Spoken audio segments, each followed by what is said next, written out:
ओम तत्सत परब्रह्मणे नमः। इधर बैठो नहीं तो बोलूंगा नहीं मैं।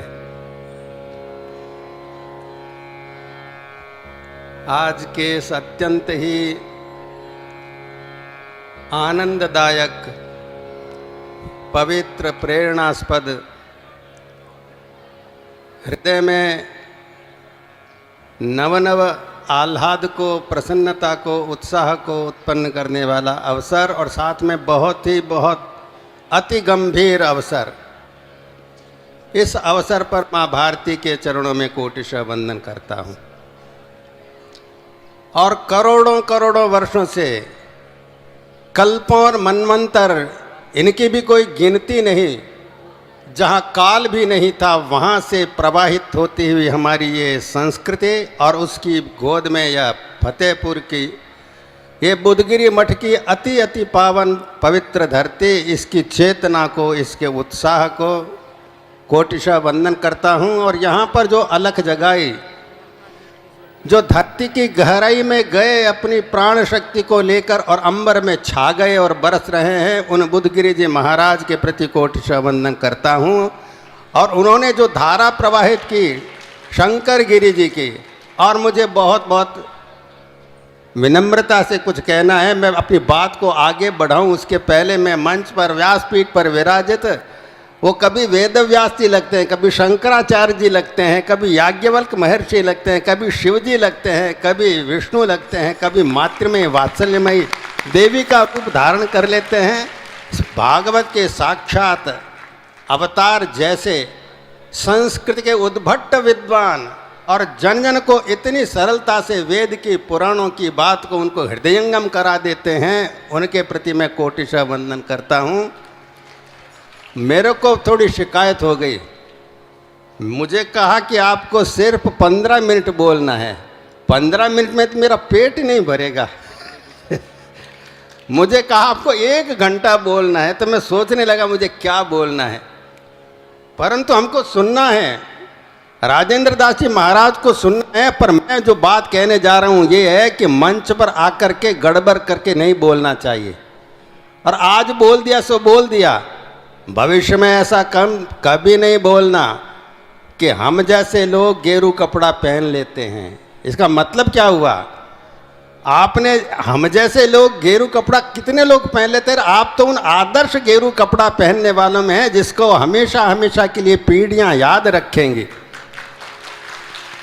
इसलिए सत्य के भी सत्य को बोलने वाले, कि सत्य बोलने वाले कम होते हैं, पर दिनेश गिरी जी तो सत्य का भी सत्य बोलने वाले हैं। मैं इनको साधुवाद देता हूँ। इनका यौवन हमेशा एक जैसा रहे। और ये तेजस्वी परंपरा जो इन्होंने यहाँ से प्रारंभ की है, नर्म निर्माण तो होते रहते हैं, धूल दूषित हो जाते हैं, परंतु यहाँ पर जो अग्नि की ज्वाला प्रकट की गई है, और इसलिए मैं कहता हूँ इनके हृदय में भी एक पीड़ा है। गौ माता को लेकर के पीड़ा है, संस्कृत भाषा को लेकर के एक पीड़ा है, राज सत्ता को लेकर के एक पीड़ा है। जब कभी राज सत्ता धर्म की सत्ता को चुनौती देती है, उसको कुचलने की कोशिश करती है, तब जनता को जगना पड़ेगा। संत तो जगे हुए हैं, जगा रहे हैं, पर आपको भी जगना पड़ेगा और दिखा देना पड़ेगा कि प्रजातंत्र के नाम पर कोई निरंकुशता बर्दाश्त नहीं की जाएगी। इसलिए आपको सावचेत हो जाना। हमको अपने दृष्टिकोण को, अपने बोध को ठीक करना है। वर्तमान युग प्रजातंत्र का, साइंस और टेक्नोलॉजी का युग है, अर्थ प्रधान युग है, संगठन का युग है। इसलिए यहाँ पर बुधगिरी जी की चेतना को लेकर दिनेश गिरी जी, और दिनेश किसको कहते हैं? दिन का जो ईश है उसको दिनेश कहते हैं, और दिन का जो ईश है वो सूर्य भगवान है भास्कर, और रात का जो ईश है, जो रजनीश है, उसका नाम है चंद्रमा, उसका नाम है सोम।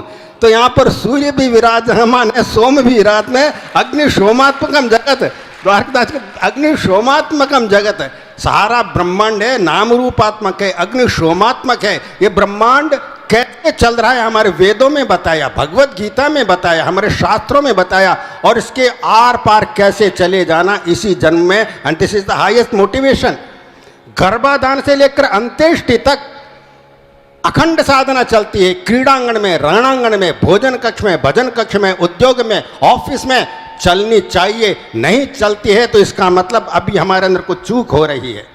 हम जिस दर्शन को लेकर के चल रहे हैं, सावधान हो जाना। हमको गाय की रक्षा करनी है, हमको संस्कृत भाषा की रक्षा करनी है, हमको हमारी संस्कृति की रक्षा करनी है।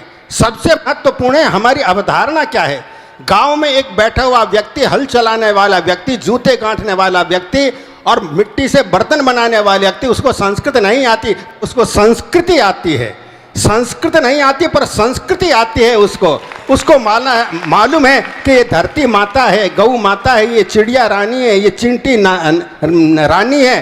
पूरे पर्यावरण के प्रति पूज्य और वरेण्य भाव, आदर का भाव, कृतज्ञता का भाव, वृद्धों के प्रति आदर का भाव, मातृशक्ति के प्रति आदर का भाव, और वह भी अपने भजन करता हुआ उस पूर्णता को प्राप्त कर लेता है। वह हम पर जब आक्रमण होते हैं विदेशी लोगों के, उनका मुंह तोड़ जवाब उत्तर देने के लिए संस्कृत चाहिए, शास्त्र का प्रकांड विद्वान चाहिए। हमारी संस्कृति चलती है वेद को लेकर, श्रुति को लेकर, अनुभूति को लेकर के, और श्रुति, युक्ति और अनुभूति। मुझे क्या करें, इन्होंने तो दिनेश गिरिजन मेरा हाथ को रोक दिया है। मेरे को दोनों हाथ फैलाने देना चाहिए था।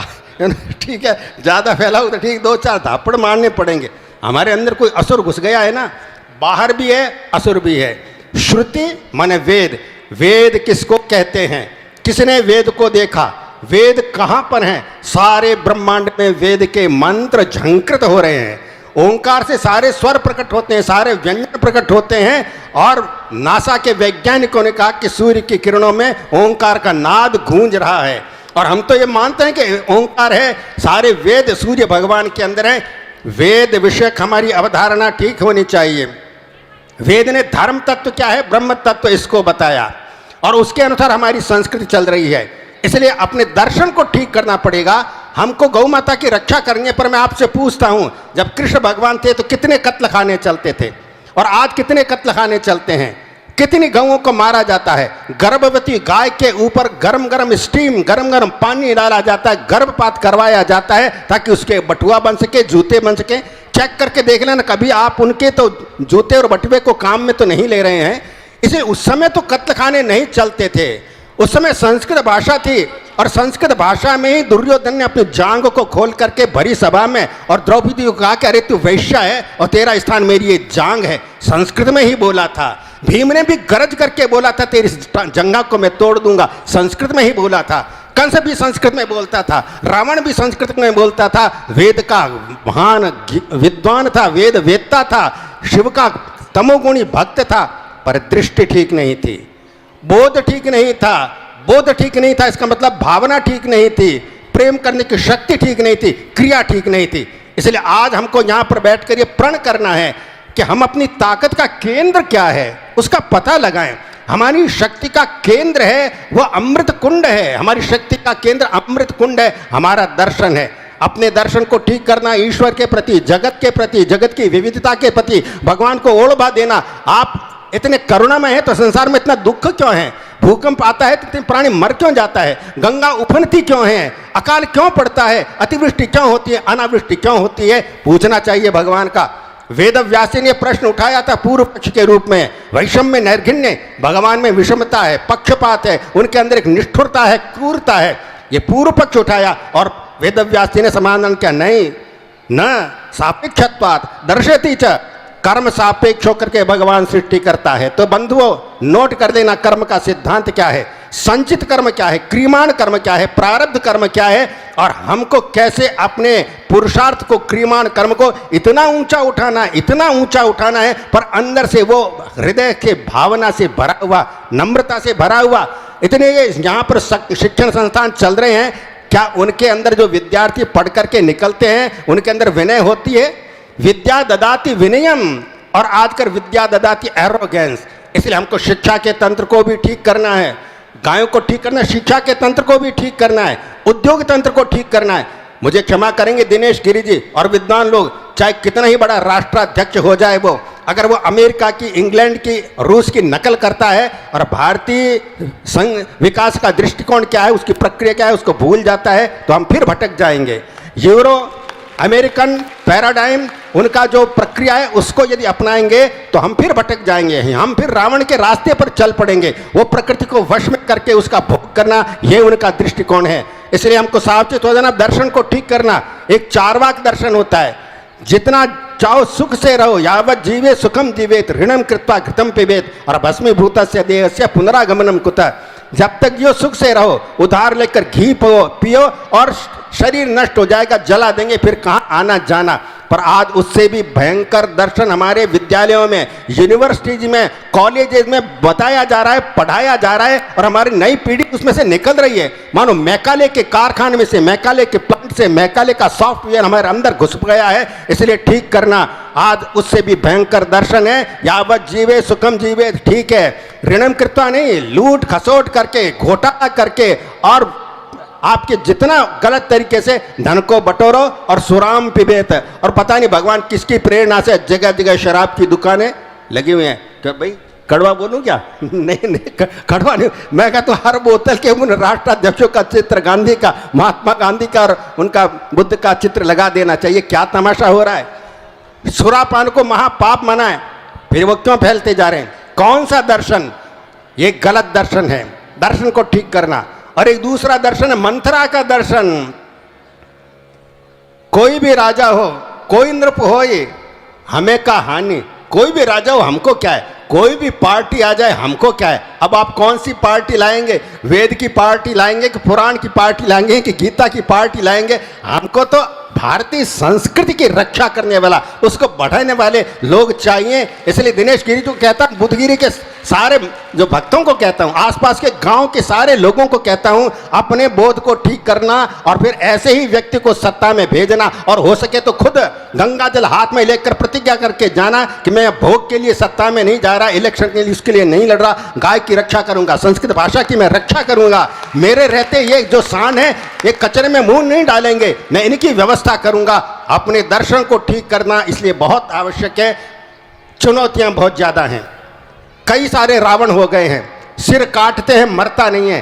तो पता लगाओ कि इसकी नाभि के अंदर क्या छिपा पड़ा है और उस नाभि का अनुसंधान करके और भगवान राम से और मलुक पीठाधीश्वर से मांगिए वो बाण, राम बाण मांगिए, ताकि हम उस नाभि में निशाना लगाएं और उसको ध्वस्त कर दें, उस अमृत कलश को, जिसके कारण उसके सिर बार बार उगते चले जा रहे हैं। ऐसी आसुरी शक्तियां, कंस है, दुर्योधन है, दुशासन है, भीष्म है, द्रोण है, अधर्म के पक्ष में चले गए।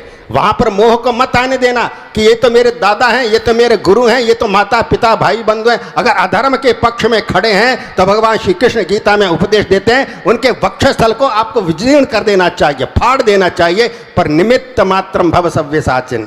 हम यदि जिए तो ऐसे जिए कि हमारे अंदर अहंकार निरंतर विगलित होता चला जाए, पौरुष प्रखर होता चला जाए, वीरता हमारे अंदर शौर्य प्रकट होता चला जाए। इसलिए मैं युवाओं को कहता हूं, अपने यौवन को मुरझाने मत देना, अपने यौवन को धड़कने देना, अपने यौवन को पुलकित होने देना, अपने यौवन को आप पुष्पित होने देना, रस की धारा उसमें से प्रवाहित हो। पर पहले उसको प्रज्वलित होना पड़ेगा, धधकना पड़ेगा उसको। और इसके लिए आपका बोध ठीक होना चाहिए, भावना ठीक होनी चाहिए, क्रिया ठीक होनी चाहिए। इसलिए दिनेश गिरी जी और चिर युवा हैं, कमर कस लेनी चाहिए और करके इन युवाओं को जोड़ना चाहिए।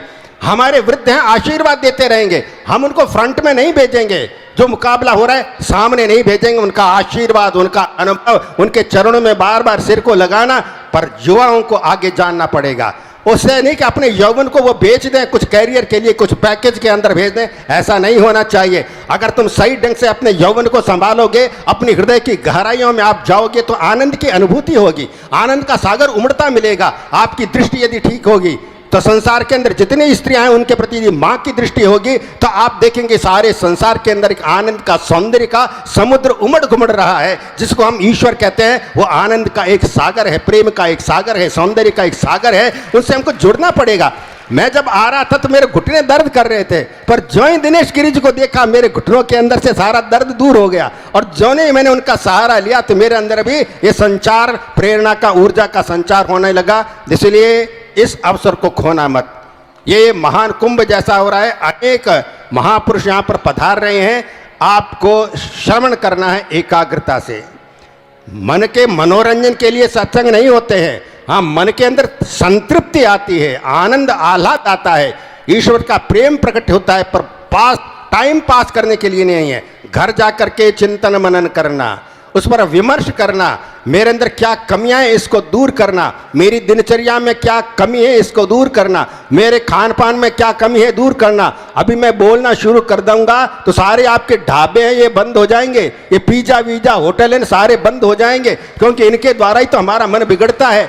इसलिए जैसा खाए अन्न वैसा हो या हमारा मन, और ये अन्न शब्द स्पर्श रूप रस गंध सबके द्वारा हमारे अंदर एंटर हो रहा है। हर घर के अंदर टीवी है, हर हाथ के अंदर मोबाइल है, उसमें पता नहीं क्या क्या आ रहा है। हम मोबाइल भी लेंगे, हम टीवी भी लेंगे, हम मोस्ट साइंटिफिक ढंग से साइंस और टेक्नोलॉजी के लेंगे, क्योंकि हम केवल अगर बैलगाड़ी को लेकर चलेंगे तो असुर आएंगे, विमान लेकर, हेलीकॉप्टर लेकर के, ट्रक लेकर के, और इतने आकर हम पर आक्रमण करेंगे। हम करेंगे क्या? तो हमको चाहिए ऐसे अस्त्र शस्त्र चाहिए, ऐसी युवाओं की शक्ति चाहिए कि इन आसुरी लोगों का वो निरस्त करके उनको शांत कर सके। और हमारे ऐसे संत भी चाहिए जो हमको निरंतर आशीर्वाद देते रहें और हम फिर इसी जन्म के अंदर पूर्णता का अनुभव करें। इसलिए दर्शन को ठीक करना समय से पहले और भाग्य से अधिक नहीं मिलता। जो इसको ठीक समझते हैं अपना हाथ खड़ा कर लीजिए। समय से पहले और भाग्य से अधिक नहीं मिलता। जो इसको ठीक समझते हैं वो अपना हाथ खड़ा कर लीजिए। अब मुझे आप लोग क्षमा करेंगे, मेरा टाइम हो गया है। ये ट्रकों के पीछे लिखा हुआ होता है, ट्रक कचरा ढोते हैं, ईंट पत्थर बजरी सरिया ढोते हैं। क्या हम लोग ट्रक हैं क्या? समय से पहले और भाग्य से अधिक नहीं मिलता, क्या हम लोग ट्रक हैं क्या? ऐसा कहने वाला कोई मलुक पीठाधीश्वर हो सकता है जिसके हृदय में मीरा प्रकट हो गई है, जो रामकृष्ण परमहंस बन गया है, जिसने अपने सारे अहंकार को छोड़ दिया है, स्वार्थ को छोड़ दिया है, जो विरह की अग्नि में तड़पता है। जैसे मछली को धोरे पर डाल दें और तड़पती है पानी के लिए, वैसे ही वो ईश्वर की प्राप्ति के लिए तड़पता है, या तो उसने प्राप्त कर ही लिया है। ऐसा व्यक्ति कह सकता है समय से पहले और भाग्य से अधिक नहीं मिलता। हमको ऐसा नहीं कहना चाहिए। यह सेंटेंस अपने आप के अंदर गलत है। भाग्य से अधिक, इसका मतलब भाग्य आया कहां से? भाग्य का निर्माण हमारे कर्म के द्वारा पिछले जन्म में हुआ। पिछले जन्म में कर्म किया तो इस जन्म में हम कर्म क्यों नहीं करेंगे? कर्म करना, प्रशस्त कर्म करना, अपनी धमनियों के अंदर से अपने गुरुओं को, शास्त्र को प्रकट होने देना, कृष्ण को हमारी धमनियों से प्रकट होने देना, हृदय की धड़कनों में उसको प्रकट होने देना, हमारी प्रज्ञा के अंदर ऋषियों की रितम भरा प्रज्ञा प्रकट हो। ऐसे अपने अहंकार को छोड़ते चले जाना, परम पौरुष करना पड़ेगा, तब जाकर इन आसुरी शक्तियों को हम निरस्त कर पाएंगे और हम प्रयाण करेंगे। पुनः पुनः हमारा जो तिरंगा झंडा है वो आकाश में ऊंचा उठकर सत्यमेव जयते, सत्यमेव जयते की घोषणा करता हुआ सारे विश्व में फैलने की तैयारी कर रहा है। हमको भी उसके लिए सन्नद्ध और कटिबद्ध हो जाना चाहिए। अपनी दृष्टि को ठीक करना, भाव को ठीक करना, क्रिया को ठीक करना। मैं अपने इन शब्दों की श्रद्धा कुसुमांजलि अर्पित करता हूँ बुद्धगिरि महापीठ की द्वारा। यह जो प्रवाह अग्नि में प्रवाह प्रारंभ किया गया है, ये जो गंगा सरस्वती प्रवाहित की गई है, उसके चरणों में कोटिशः वंदन करता हुआ और गुरु महाराज के चरणों में कोटिशः वंदन करता हुआ अपनी वाणी को विराम देता हूँ। ओम।